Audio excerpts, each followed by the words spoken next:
हे everyone, hi, good morning. कैसे हैं आप सब? I hope you all are doing great.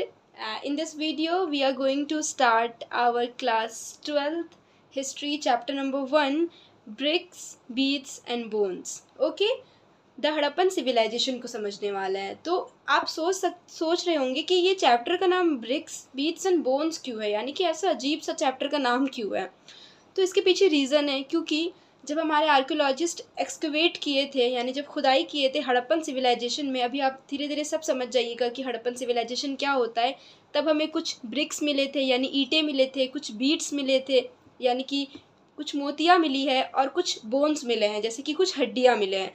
इस वजह से इस चैप्टर का नाम है ब्रिक्स, बीट्स एंड बोन्स। यानी कि हड़प्पन सिविलाइजेशन में जो ब्रिक्स और बीट्स और बोन्स हमें मिले हैं, जिनसे हम ये कनेक्ट कर सकते हैं, जिससे जिससे हम ये जानकारी ले सकते हैं कि हाँ, उस समय के लोग किस तरह से रहते थे। ठीक है, चलिए शुरू करते हैं the Harappan civilization. The Harappan civilization को शुरू करने से पहले आपको ये समझना पड़ेगा दैट व्हाट इज सिविलाइजेशन। ये सिविलाइजेशन होता क्या है। सिविलाइजेशन यानी कि कोई एक पर्टिकुलर कंट्री हो जाए, या फिर कोई पर्टिकुलर स्टेट, या फिर कोई एक सोसाइटी में जो वे ऑफ लाइफ होता है, या फिर जो कल्चर होता है। जैसे कि ये एक सोसाइटी है, ठीक है, इसमें कौन सा कल्चर है, किस तरह के कल्चर है, किस तरह के लोग रहते हैं, किस तरह से अपना जीवन जीते हैं, उसे ही हम कहते हैं सिविलाइजेशन। अब कल्चर क्या होता है? कल्चर यानी कि उनका संस्कृति, यानी वो कैसे रहते हैं, क्या पहनते हैं, क्या खाते हैं, किस तरह से उनका रिलीजन क्या है, वो किस तरह से अपने रिलीजन को प्रैक्टिस करते हैं, और किस तरह का उनका हर चीज़ होता है उस सोसाइटी में, उनका वे ऑफ लाइफ, उसे ही हम कहते हैं सिविलाइजेशन। यानी कि कोई भी स्टेट या फिर कोई भी जगह का जो कल्चर होता है, जो वे ऑफ लाइफ होता है, उसे ही हम कहते हैं सिविलाइजेशन। तो इस पर्टिकुलर चैप्टर में हम समझने वाले हैं द हड़प्पन सिविलाइजेशन, यानी कि जो हड़प्पन सिविलाइजेशन था, जो इंडस वैली सिविलाइजेशन था।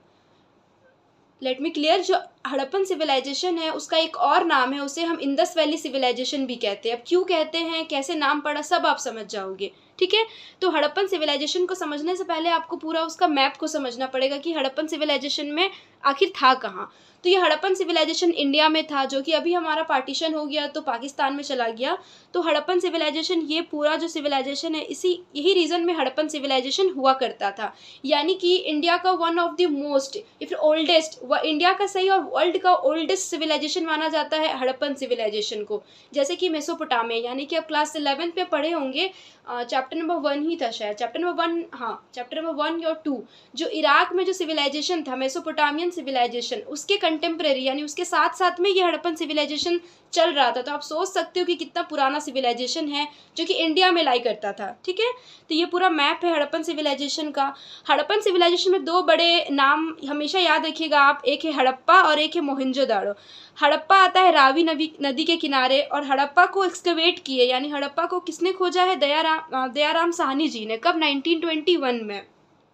और मोहनजोदारो इंदस रिवर के किनारे है, इसीलिए इसे इंदस रिवर के किनारे है, या फिर सिंधु नदी आप कह सकते हैं। ठीक है, सिंध में। और हड़प्पा है पंजाब में, यानी कि जो अभी पाकिस्तान का जो पंजाब है वहाँ पे, और जो पाकिस्तान का सिंध है वहाँ पे मोहनजोदारो है। यानी कि जो हड़प्पन है और मोहनजोदारो, ये दो बड़े सिटी आते हैं कहाँ के? ये हड़प्पन सिविलाइजेशन का। बाकी और भी बड़े बड़े शहर थे, लेकिन ये दो बड़े नाम हमेशा याद रखिएगा कि 1921 में हड़प्पा को एक्सकवेट किया गया था, और 1922 में मोहनजोदाड़ो को एक्सकवेट किया गया था। 1922 में राखलदास बनर्जी जी किए थे। ठीक है, अब हम इस पूरे मैप को समझते हैं, कब कहाँ से कहाँ तक ये पूरा हड़प्पन सिविलाइजेशन, यानी जो पहले सिविलाइजेशन था वो कहाँ से कहाँ तक फैला हुआ था। तो ऊपर कश्मीर से लेकर, देखिए जम्मू कश्मीर में मैंडा तक, उससे लेकर महाराष्ट्र के दैमाबाद, या महाराष्ट्र के दैमाबाद से लेकर यूपी के आलमगीर से लेकर यहाँ पे सुटका गेंडोर के बलूचिस्तान तक फैला हुआ था। तो आप समझ सकते हैं कि ये जो पूरा सिविलाइजेशन है ये कितना बड़ा सिविलाइजेशन था और कितना पुराना सिविलाइजेशन है। तो सिविलाइजेशन को समझने से पहले आपको इसके पूरे डेट को समझना पड़ेगा, यानी इसको पूरा टाइमलाइन को समझना पड़ेगा कि किस वक्त ये सिविलाइजेशन था। तो देखिए सिविलाइजेशन को आपको समझने के से पहले आपको ये बीसी और बिफोर क्राइस्ट और एडी आपको समझना पड़ेगा। ठीक है, या फिर सीई कॉमन एरा। तो देखिए बीसी यानी बिफोर क्राइस्ट, यानी कि जब एक हम पर्टिकुलर डेट को मानते हैं, जैसे 0। ठीक है, इसे हम लेते हैं जीसस क्राइस्ट का जब बर्थडे आता है उसे हम एक नॉर्मल कॉमन 0 मानते हैं। इसके पीछे जो भी डेट आता है उसे हम बीसी कहते हैं, यानी बिफोर क्राइस्ट, ठीक है। और 0 के बाद जो भी डेट आता है उसे हम कहते हैं कॉमन एरा। तो ये जो बात हो रहा है हड़प्पन सिविलाइजेशन या फिर इंडस वैली सिविलाइजेशन, इसे इंडस वैली सिविलाइजेशन भी कहते हैं, ये कब की बात हो रही है? ये जीसस क्राइस्ट के बर्थ से पहले की बात हो रही है, यानी BC में बात हो रहा है, बिफोर क्राइस्ट, पहले का बात हो रहा है, ठीक है। तो ये उल्टा जाता है, जैसे कि 1 2 3 4 5 6 7 8, इसीलिए इसे हम उल्टा काउंट करते हैं, यानी कि 2600 से 1900 उल्टा काउंट करते हैं, ठीक है। इसके लिए मैं एक स्पेसिफिक वीडियो बना दूंगी, आपको समझने में दिक्कत होगा, मैं समझती हूँ, मुझे भी दिक्कत होता था, पर मैं आपको बता दूंगी, अच्छे समझा दूंगी एक स्पेसिफिक वीडियो में। अभी बस आप इतना याद रखिए कि जो इंडस वैली सिविलाइजेशन है ये 3 टाइम पे बटा हुआ है। पहला है 3300 से लेकर 2600 तक, यानी अर्ली सिविलाइजेशन, ठीक है, अर्ली पीरियड है। अर्ली पीरियड यानी कि जब आपके एग्जाम में आएगा कि अर्ली पीरियड कौन सा है, तो 2600 के पीछे जो पीरियड था उसे हम अर्ली पीरियड कहते हैं, यानी जब सिविलाइजेशन शुरू हुआ था, एकदम नया नया शुरू हुआ था, उतना ज़्यादा डेवलप नहीं हुआ था सिविलाइजेशन। लेकिन जैसे ही 2600 आया वैसे ही ये पूरा डेवलप हो गया, पूरा डेवलप हो गया, बहुत ज़्यादा ट्रेड होने लगा इस टाइम पे, 2600 से लेके 1900 BC तक, ठीक है। तो इस टाइम पीरियड को कहते हैं हम मिच्योर टाइम पीरियड। और जब 1900 से जब डिक्लाइन होने लगा, एक समय आया जब हड़प्पन सिविलाइजेशन पूरा धीरे धीरे खत्म होने लगा और ख़त्म हो गया, उसको कहते हैं हम लेटर हड़प्पन सिविलाइजेशन। तो अभी हम मैच्योर हड़प्पन सिविलाइजेशन को पढ़ेंगे आज पूरे इस चैप्टर में, 2600 से लेके 1900 तक, ठीक है। ये याद रखिएगा, 2600 से लेके 1900 तक मैच्योर सिविलाइजेशन है, ठीक है, मैच्योर हड़प्पन सिविलाइजेशन। इसमें ट्रेड बहुत होता था, एग्रीकल्चर बहुत होता था, इस सब को हम पढ़ेंगे, ठीक है। तो आपको हड़प्पन सिविलाइजेशन में सबसे जो डिस्टिंक्टिव चीज़ दिखेगा वो है हड़प्पन सिविलाइजेशन का सील, यानी मोहर। हड़प्पन सिविलाइजेशन का जो सील है वो सबसे यूनिक मिला है हम लोगों को, ठीक है। जो ये हड़प्पन सिविलाइजेशन का जो सील है उसके कुछ फीचर्स है, जैसे कि वो स्टीएटाइट स्टोन से बना हुआ है, एक सॉफ्ट स्टोन होता है क्ले का जिसे जलाकर बनाया जाता है, तो ये स्टीएटाइट स्टोन से बना हुआ है ये हड़प्पन सील यानी मोहर, जैसे कि एक सील है, ठीक है। इसमें कुछ फॉर एग्जांपल कुछ मोटिव बना हुआ है, जैसे कुछ एनिमल का मोटिव बना हुआ है, कुछ ट्री बना हुआ है, उसको हम कहीं स्टैम्प कर देंगे तो वो स्टैम्प लग जाएगा उस पर, उसे ही हम मोहर कहते हैं, ठीक है। तो ये हड़प्पन सील स्टीएटाइट का बना है, जो हड़प्पा का सील है वो सबसे ज़्यादा हमें मिला, सबसे यूनिक है। मैं अभी आपको दिखाती हूँ, रुकिए। देखिए ये है हड़प्पन सील। हड़प्पन सील में आप देख सकते हैं कि देखिए यहाँ पे एलिफेंट बना हुआ है, फिर यहाँ पे फिश के आकार में कुछ है, तो अलग अलग मोटिव के कुछ अलग अलग मोटिव बना हुआ है, अलग अलग चिन्ह यहाँ पे दिया गया है, तो यही है हड़प्पन सील, ठीक है। ये सबसे यूनिक हमें मिला है हड़प्पा में। इसमें कुछ एनिमल्स के साइन, कुछ मोटिव दिए हुए हैं, लेकिन ये एक इंपॉर्टेंट बात है कि जो सील है इसे हम आज तक पढ़ नहीं पाए, ये रिमेन अनडिसाइफर्ड है। डिसाइफर्ड में यानी कि जो चीज़ को हम पढ़ लेते हैं उसको हम डिसाइफर्ड कर लेते हैं, लेकिन जो सील है, हड़प्पा का सील है, उसे हम आज तक डिसाइफर्ड नहीं कर पाए, इसीलिए इसे ये हमारे लिए एक लिमिटेड है कि हम हड़प्पा सील को डिसाइफर्ड नहीं कर पाए, ये अभी तक अनडिसाइफर्ड है, ठीक है। चलिए शुरू करते हैं, अभी सबसे मेन टॉपिक से शुरू करते हैं। यहाँ तक तो चलिए आपका शुरू ही हुआ था सील से। अब देखिए सबसे इंपॉर्टेंट चीज़ पढ़ेंगे हम लोग, सब्सिस्टेंस स्ट्रेटजीज, यानी कि जो हड़प्पन सिविलाइजेशन में जो लोग रहते थे उस वक्त, वो लोग अपने जीवन जीने के लिए क्या करते थे, यानी अपने जीवन को जीने के लिए, अपने खुद के लिए। देखिए उस वक्त के लोग ये तो नहीं सोचते थे कि हाँ मुझे दूसरों के लिए भी करना है, नहीं, खुद के लिए करते थे, यानी कि सब्सिस्टेंस, यानी खुद के लिए वो लोग क्या करते थे, क्या खाते थे, कैसे रहते थे। तो सबसे पहले हम समझेंगे व्हाट दे ईट, वो लोग क्या खाते थे। तो हमें प्लांट्स के कुछ रिमेन्स मिले हैं, एनिमल्स के कुछ बोन्स मिले हैं, कुछ प्रोडक्ट्स मिले हैं, फिश, तो प्लांट्स, एनिमल्स, फिश, ये सब ये लोग कंज्यूम करते थे। ग्रेन में ये लोग कंज्यूम करते थे वीट, लेंटिल, बार्ले, ठीक है ना, सेसमे, मिलेट्स और राइस का हमें राइस का एविडेंस हमें बहुत कम मिला है कि राइस वो लोग कंज्यूम करते थे या नहीं करते, लेकिन वीट का एविडेंस हमें मिला है। तो ये कुछ ग्रेन्स थे जो ये कंज्यूम करते थे, कौन, हड़प्पन सिविलाइजेशन के जो लोग रहते थे वो लोग, ठीक है। कुछ एनिमल बोन्स भी हमें मिला है, इस सिविलाइजेशन में जब खुदाई किया गया तो कुछ बोन्स मिले, कुछ हड्डियाँ मिली है, जैसे कि कुछ कैटल की हड्डियाँ मिल गई, फिर कुछ शिप के, गॉड, बुफेलो, पिग। और ऐसा माना जाता है कि अगर हड्डियाँ मिली है तो क्या पता उस समय के लोग इसको डोमेस्टिकेट करते थे, इसको पालते थे इन जानवरों को, ठीक है। कुछ फिश के भी हमें बोन्स मिले हैं, तो ये इससे हम समझ सकते हैं कि वो लोग एग्रीकल्चर करते थे, जैसे कि व्हील, लेंटिल, बार्ले, इन सब का जब हमें मिल रहा है एविडेंस, तो इससे हम ये मान सकते हैं कि वो लोग उस वक्त एग्रीकल्चर करते थे। तो आप समझ सकते हैं कि उस वक्त 2600 से लेके 1900 के बीच में एग्रीकल्चर होता था, तो ये तो बहुत बड़ी बात है क्योंकि उस वक्त बहुत पुराना बात है। तो आप इससे ये समझ सकते हैं कि कितना इंपॉर्टेंट है ये हड़प्पन सिविलाइजेशन हमारे लिए। चलिए अब हम समझते हैं कि कुछ एग्रीकल्चर टेक्नोलॉजीज़ को, यानी कि उस वक्त के लोग क्या टेक्नोलॉजी यूज़ करते थे एग्रीकल्चर खेती करने के लिए। तो ये देखा गया है कि उस वक्त रेनफॉल बहुत ज़्यादा होता था, अच्छा खासा रेनफॉल होता था, तो फर्टाइल सॉइल होता था यानी उपजाऊ मिट्टी होता था। हमें प्लो भी मिला है यानी हमें हल भी मिला है। कहाँ पे? चोलिस्तान हरियाणा में एक जगह था चोलिस्तान, वहाँ पे हमें प्लो का एविडेंस मिला है। उसके बाद हरियाणा में बनावाली है, वहाँ पे हमें टेराकोटा प्लो मिला है। टेराकोटा प्लो देखिए क्या होता है टेराकोटा, यानी जो मिट्टी के खिलौने अभी हम बनाते हैं ना, उसी तरह उस वक्त एक मिट्टी आता था टेराकोटा यानी क्ले टाइप का, उससे प्लो बनाया जाता था एक टॉय की तरह। तो जब वो प्लो को बनाया गया जब मिट्टी का, तो वो रियल में भी हुआ होगा, ठीक है ना। इस वजह से वो लोग मिट्टी का बनाए हैं। तो हमें क्या मिला है? टेराकोटा प्लो का एविडेंस मिला है चोलिस्तान हरियाणा में। हरियाणा के 2 शहर में बनावाली और चोलिस्तान में हमें प्लो का एविडेंस मिला है। उसके बाद हमें प्लो फील्ड मिली है, यानी कि ऐसा फील्ड मिला है जहाँ पे प्लो से, यानी जो खुदाई किया गया है, ठीक है ना, खेत को जो जोता जाता है उसको, खेत को जोता गया है। कहाँ पे हमें मिला है? कालीबंगन राजस्थान में मिला गया है। और ऐसा एक और भी हमें पता चला है कि 2 टाइप के क्रॉप्स, एक फील्ड में 2 टाइप के क्रॉप्स उगाया जाता था, ये भी हमें एविडेंस मिला है। उस वक्त बहुत फर्टाइल लैंड हुआ करता था, क्योंकि जो ये हड़प्पन सिविलाइजेशन है, ये रावी नदी और रावी नदी और इंदस नदी के बगल में है। तो जहाँ पे नदी है वहाँ पे खेती पॉसिबल है, तो इससे भी हम ये मान सकते हैं। उसके बाद फर्टाइल लैंड है, ये भी आपको पता है। हमें सील में बुल मिले हैं, सील जो हमें मोहर मिला है उसमें बुल मिले हैं, यानी कि बुल के वहाँ पे मोटिव बना हुआ है सिल में। तो इससे हम ये मान सकते हैं कि बुल के ही सहायता से वहाँ पे खेत को जोता जाता होगा। उसके बाद हमें रेन वाटर हार्वेस्टिंग का भी एविडेंस मिला है। कहाँ पे? गुजरात के लोथल शहर में। गुजरात जो अभी हमारा जो गुजरात है, ठीक है, यहाँ पे जो गुजरात है यहीं पे लोथल है। गुजरात के लोथल शहर में हमें रेन वाटर हार्वेस्टिंग यानी वाटर रिजर्वर मिला है, जो कि जैसे कि जो बारिश के पानी को रिजर्व करके रखा जाता है वो हमें रिजर्वर मिला है। कहाँ पे? लोथल में। तो ये भी आप अपने एग्जाम में आंसर में लिख सकते हो। उसके बाद हमें एविडेंस मिला है वीट का, बार्ली का, पीस का, ये सब ये उगाते थे। इरिगेशन कैनल हमें मिला है सोरतुगाई राजस्थान में। तो आप समझ सकते हैं कि राजस्थान में कालीबंगन प्लो फील्ड में मिला है हमें, और वहीं पे बगल में ही हमें क्या मिला? सोरतुगाई में, राजस्थान के सोरतुगाई शहर में हमें मिला है इरिगेशन कैनल, यानी कि पानी को पटाने के लिए, पानी को देने के लिए भी इरिगेशन कैनल बनाया गया है। ठीक है, ऐसे ऐसे इरिगेशन कैनल बनाया जाता है कि पानी को पहुंचाया जाएगा। उसके बाद हमें सैडल क्वेन मिला है। सैडल क्वेन क्या होता है? देखिए, यानी कि जो मम्मी हम लोग की नहीं होती, जिसमें ऐसे करके होता है एक पट्टी की तरह, और एक इसमें ऐसे होता है जिसमें ऐसे करके लेके पीसा जाता है उसको, ऐसे हम उसको ग्राइंड करते हैं। ठीक है, तो ग्राइंडिंग भी हमें मिला है, जिससे हैंड से ग्राइंड किया जाता है, उसे सैडल क्वेन कहते हैं। और हमें बहुत सारा ग्राइंडिंग मिला है, तो इससे हम ये समझ सकते हैं कि वीट और बार्ली का प्रोडक्शन होता था, जो कि वो लोग ग्राइंड करते थे अपने आप को, मतलब फूड को कंज्यूम करने के लिए।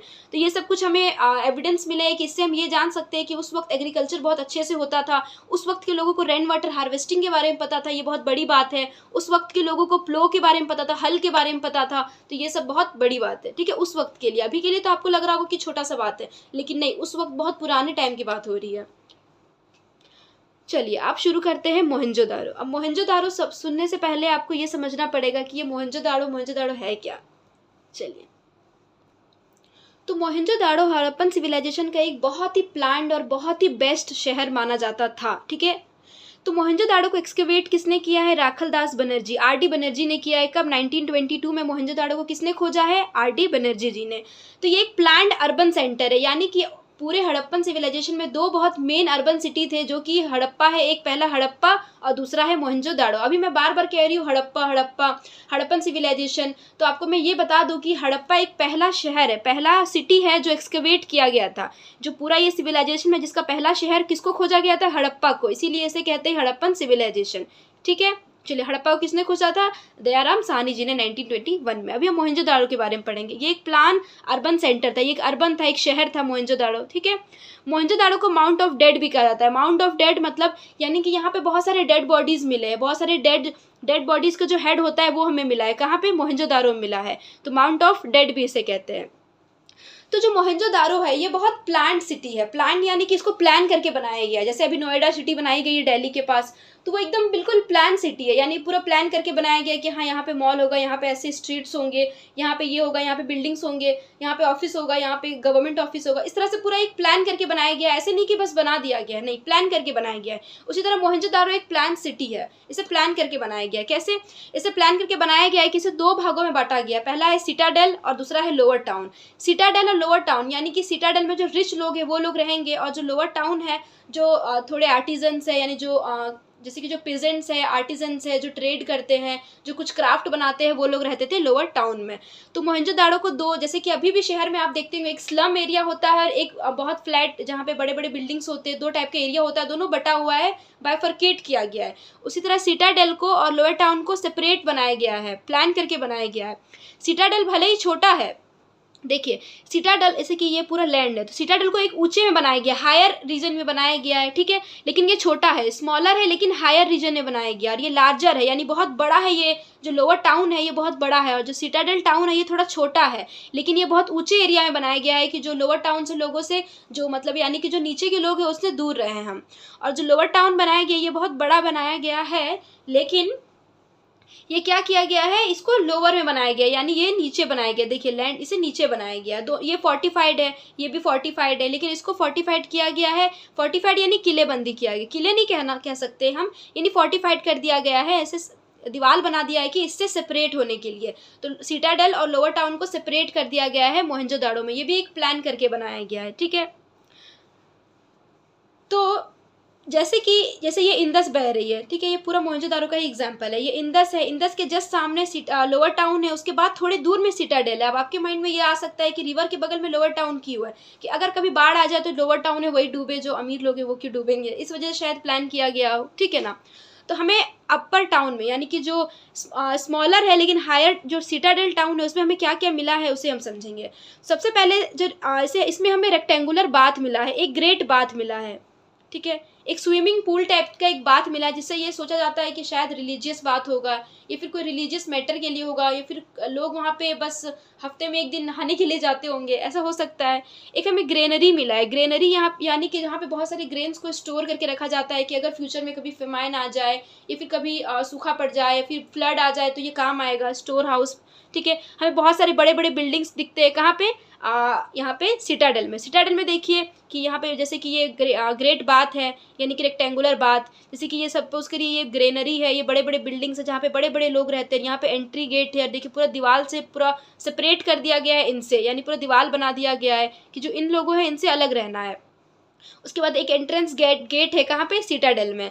और यहाँ पे बर्न ब्रिक का यूज़ किया गया, जो कि सबसे इंपॉर्टेंट है। आपको इस पूरे चैप्टर में आपको ये याद रखना है कि जो हड़प्पन सिविलाइजेशन था उसमें बर्न ब्रिक का यूज़ किया जाता था, यानी कि जो जलाकर जो ईंटें बनाए जाते हैं, जो सन ड्राइड नहीं, यानी कि जो सूरज से सुखाया गया वो वाला वो वाला ईंटा नहीं, जो बिल्कुल जलाकर बनाया गया वो वाला ईंटा यूज़ किया गया। कहाँ पे, सिटाडेल में भी यूज़ किया गया है, लोअर टाउन में भी यूज़ किया गया। तो आप समझ सकते हैं कि उस वक्त के लोग कितने ज़्यादा, उनके पास कितना टेक्नोलॉजी था कि लोग जानते थे कि हाँ हम इस तरह से यानी कि इस तरह के ब्रिक्स बना सकते हैं, बर्न्ट ब्रिक्स, ठीक है। और ऐसा माना जाता है कि जो सिटाडेल है यहाँ पे सिर्फ रिच लोग रहते होंगे, या फिर क्या पता रूलिंग क्लास रहती होगी, यानी जो राजा होंगे वो रहते होंगे, या फिर जो अमीर है, जो मर्चेंट लोग हैं वो लोग रहते होंगे, जो ज़मींदार है, जो बड़े बड़े अमीर लोग हैं वो लोग यहाँ पे रहते होंगे, ऐसा कहा जाता है। लेकिन लोअर टाउन में कहा जाता है कि ये यहाँ पे गरीब लोग गरीब नहीं कह सकते हम, गरीब नहीं, आर्टिजन्स रहते थे, यानी जो क्राफ्ट बनाते हैं, कुछ जो पेजेंट्स हैं, थोड़े अच्छे हाई क्लास के पेजेंट्स जिनके पास ज़्यादा ज़मीन है, तो यहाँ पे वो लोग रहते थे।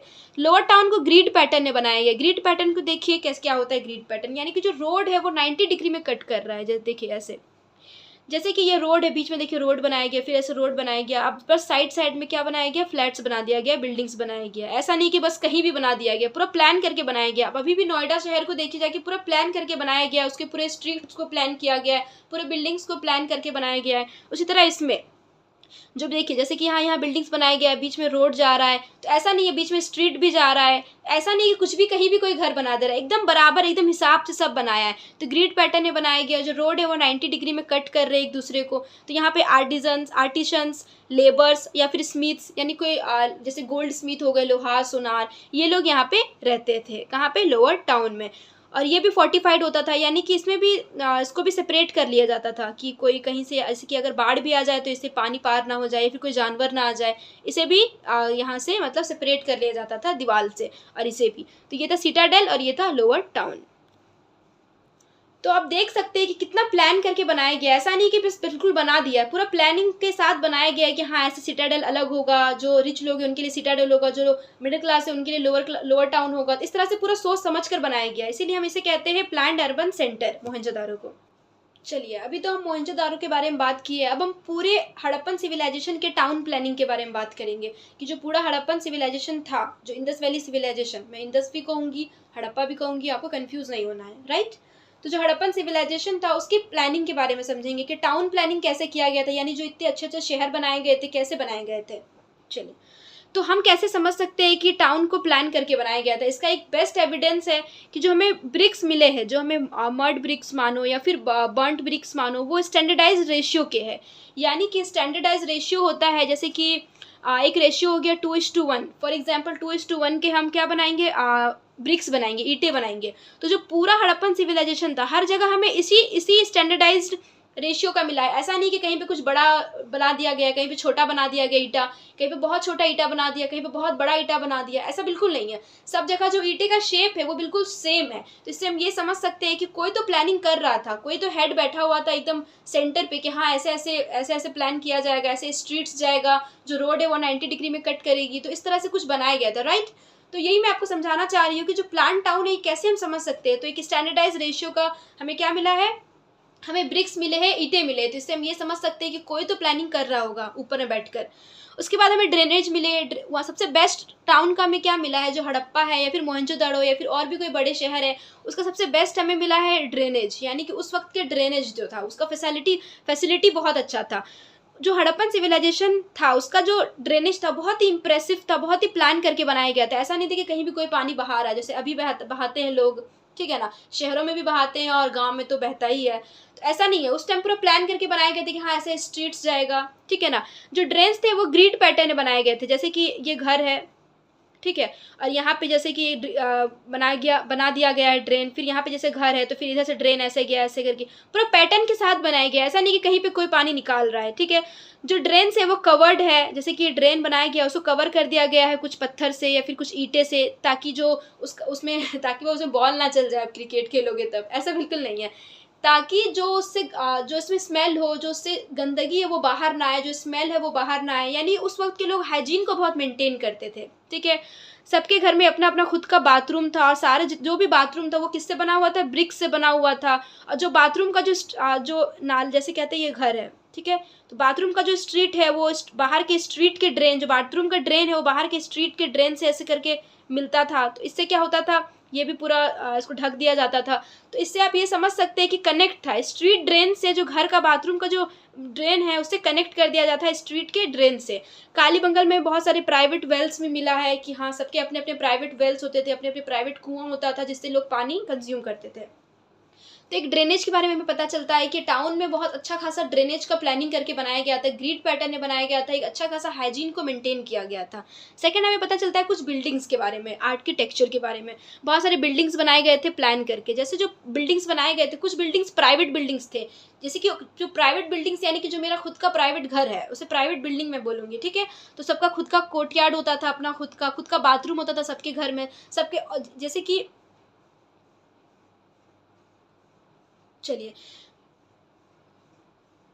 चलिए सबसे पहले देखिए कि घर कैसे बनाया गया था, मैं आपको वो दिखाती हूँ।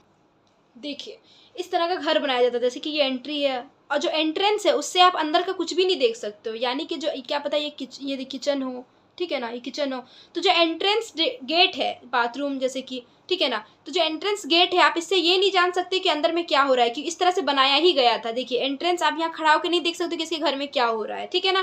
जैसे कि बीच में बाथरूम है और चारों ओर से क्या था, रूम से, ठीक है, सबका अपना अपना, सबके घर में अपने अपने बाथरूम था और विंडो नहीं था। सबसे मेन बात है कि जो हड़प्पन सिविलाइजेशन का जो घर हमें मिला है, ये हमें घर मिला है वहाँ पे, उसमें विंडो नहीं था। यानी कि लोग अपने प्राइवेसी को मेंटेन करते थे, यानी लोग अपने जो घर का मैटर है वो बाहर तक नहीं बताना चाहते थे कि हाँ बाहर में क्या हो रहा है। हमें कुछ स्टेयर केस भी मिले, यानी कि कुछ सीढ़ियाँ मिली जिससे सेकंड फ्लोर में जा सकते हैं। तो आप इससे ये अनुमान लगा सकते हैं कि सेकंड फ्लोर तक भी घर बनाया जाता था। तो आप सोच सकते हैं कितना ज़्यादा वेल प्लान और कितना ज़्यादा ब्यूटीफुल शहर था, ठीक है। मोहनजोदाड़ो में हमें कुछ 700 वेल्स मिली है, सोच सकते हैं आप 700 वेल्स मिले तो कितने टाउन प्लानिंग करके एक टाउन को बनाया गया है, ठीक है। घरों को बहुत प्लानिंग करके बनाया गया है कि घर में बाथरूम होगा, किचन अलग होगा, सीढ़ी होगा, फिर कोर्टयार्ड होगा, खुद का अपना वरांडा होगा, इस तरह करके, ठीक है। और सबसे बेस्ट चीज़ हमें मिला है वो मिला है हमें ग्रेट बाथ मिला है। किसमें? टाउन एरिया में। ग्रेट बाथ हमें कहाँ मिला है? मोहनजोदाड़ो में मिला है। याद रखिए, ग्रेट बाथ हमें कहाँ मिला है? मोहनजोदाड़ो में मिला है। ऐसा माना जाता है कि जो ग्रेट बाथ है वो शायद रिलीजियस पर्पस के लिए बनाया गया है, यानी कि जो रिलीजन, क्या पता लोग वहाँ पे रिलीजियस वाइज वहाँ पे जाते होंगे स्नान करने के लिए। ठीक है, तो मैं आपको दिखाती हूँ ग्रेट बाथ।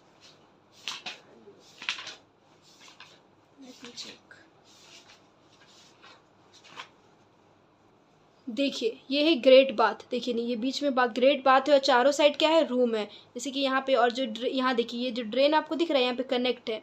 आपको दिखेगा यहाँ पे कि यहाँ का जो ड्रेन है, यानी कि जो ग्रेट बाथ है, यहाँ का जो ड्रेन है वो बाहर जा रहा है, बाहर के स्ट्रीट ड्रेन से कनेक्ट है, यानी कि पानी कहीं भी नहीं बहाया जा रहा है। ये है great bath, great bath of Mohenjodaro. Mohenjodaro के सीतादल में हमें मिला है ग्रेट बाथ, लोअर टाउन में नहीं मिला है। जो अपर टाउन है वहाँ पे हमें मिला है क्या? ग्रेट बाथ मिला। आप देख सकते हैं चारों साइड रूम है जहाँ पे लोग शायद क्या पता अपना कपड़े बदलते होंगे, या फिर लोग प्राइवेसी को मेंटेन करते होंगे, या फिर देखिए दोनों साइड से सीढ़ी है, आप दोनों साइड से उतर सकते हो इस बाथ में। तो ये दिखाया गया है।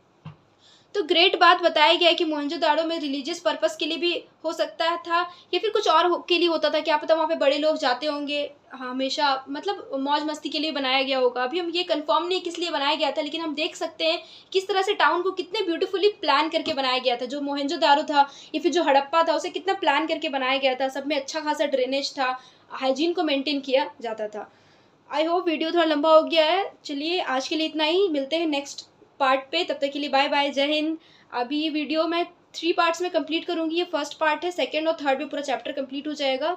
अगर आप मुझे कमेंट करके बताइए तो मैं एक 1 शॉट वीडियो भी बना दूंगी। अगर आपको मेरा ये पार्ट 1 पार्ट 2 वाला वीडियो अच्छा लगता है तो मैं यही रहने दूंगी, वरना मैं ये 1 शॉट वीडियो फुल चैप्टर एक ही वीडियो में शूट कर सकती हूँ। Okay, bye, stay tune.